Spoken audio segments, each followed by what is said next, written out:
So if you've ever tried game development and found something about it frustrating, got frustrated, what I'm going to encourage today is to actually embrace that.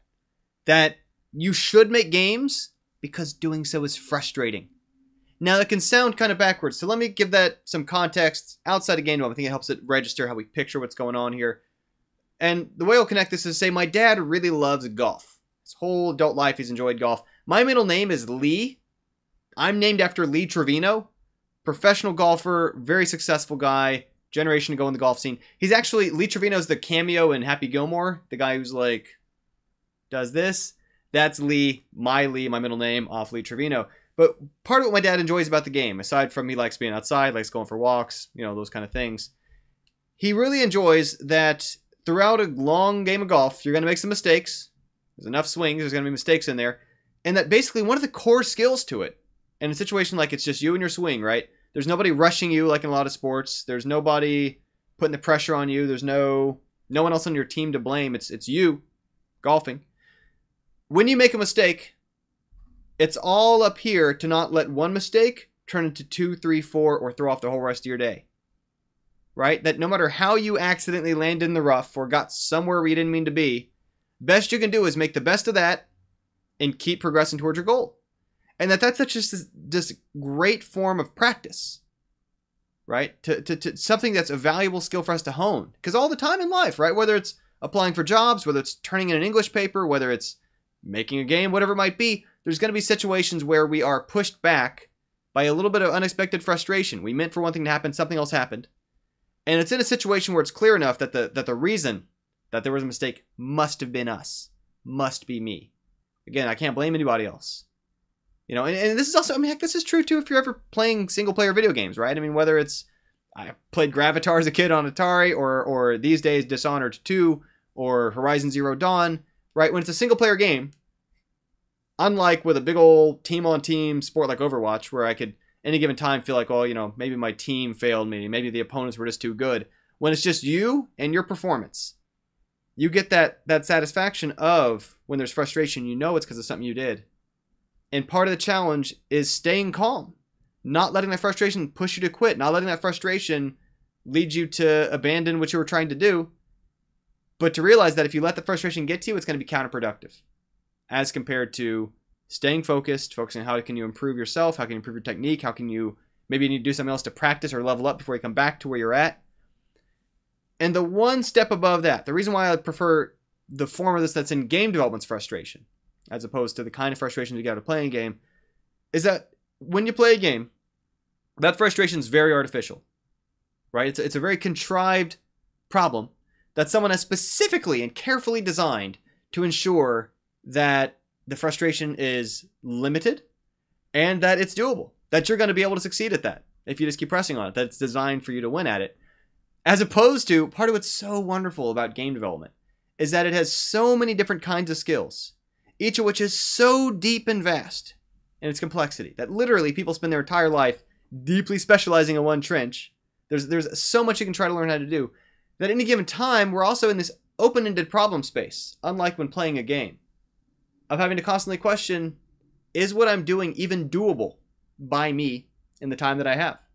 Between my current skill set, the time that I've given myself, the pace at which I can learn new things, can I do it?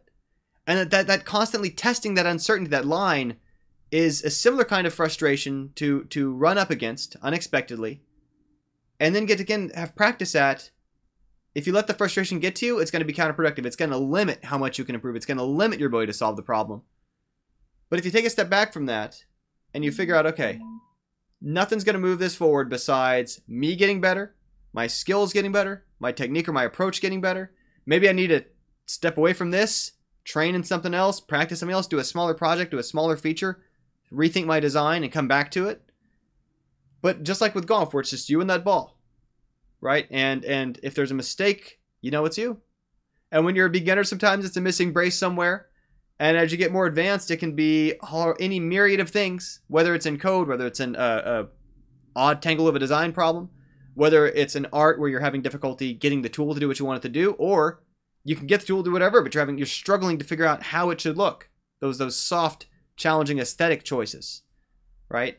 there's so many areas in game development where we can push ourselves, to challenge ourselves to not give up when frustrated, to not let one mistake throw us off, or one expected surprise throw us off and mess up the second, third, fourth thing, right? That, like in golf, okay, maybe you did make a mistake, maybe it landed in the rough, but you got to play it from there and do your best from it. And all the time in game development, we wind up with our long-term project schedules, and we find ourselves somewhere where we didn't mean to be. We find ourselves stuck on something that we completely didn't anticipate. Sometimes it's dumb, right? Sometimes the thing we're stuck on isn't even our code or isn't even the project. It's some sort of like, oh, my compiler's messed up, my development environment's messed up, my whatever is having a problem. In which case, again, all the same, frustration's not going to fix it. This is one of the things that I've really enjoyed about working with machines. And this is the same thing, it's because it's subjective, right? It's the same way as for the golfer out there hitting a golf ball. It's going to go where it's going to go. Frustration's not going to make it go better.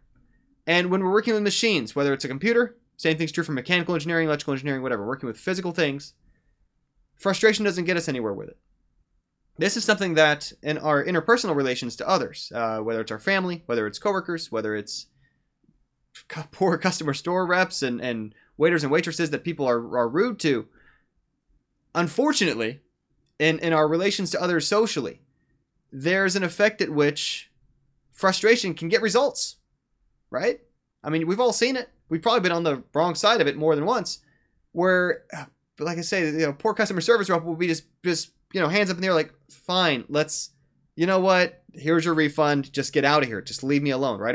Or some teachers, not all teachers, some teachers will just cave in and be like, okay, you know what, I'm going to turn your A- to an A. It was close enough to the line, leave me alone and get out of here, right? Or all the time, and these are always, I think these interactions, especially if it's a lasting social connection, is going to come back to haunt us more than it helps us. But people will be pushy in their lives and find that frustration gets them results. But when you're programming a computer, when you're designing a project that exists in software, when you're developing something outside of ourselves, it's either working or it isn't. Frustration's not going to have it throw its hands up and be like, fine, compiler errors will go away. Fine, your feature's going to work now. Nothing short of improving yourself, improving your skills, finding a solution, finding an alternate technique is going to allow you to move forward. And it might involve going and taking on something else and coming back to it once again. But what I love about that is that it means that when you do conquer that challenge, when you do overcome that frustration, it means that you've improved, or your technique's improved, or you learned something new that you didn't know before. Right? And how great is that we know it didn't just give in because we got frustrated. It didn't just give in because it was trying to be nice to us. It's got this nice, cold objectivity to frustrate us with unexpected little surprises, but to embrace that, to see that as part of the personal development and growth that comes from making games. So that's it for today. Chris Stallion here of Gamketo. Thanks for tuning in. If you haven't subscribed, by the way, that really means a lot to me. It only takes one click down there just below this video. Click that subscribe button. I appreciate it. It helps me keep doing this. I also want to thank my Patreon supporters. Helps make these possible at the frequency I'm putting these out there. So thanks so much for tuning in. I look forward to playing your games in the future. Bye for now.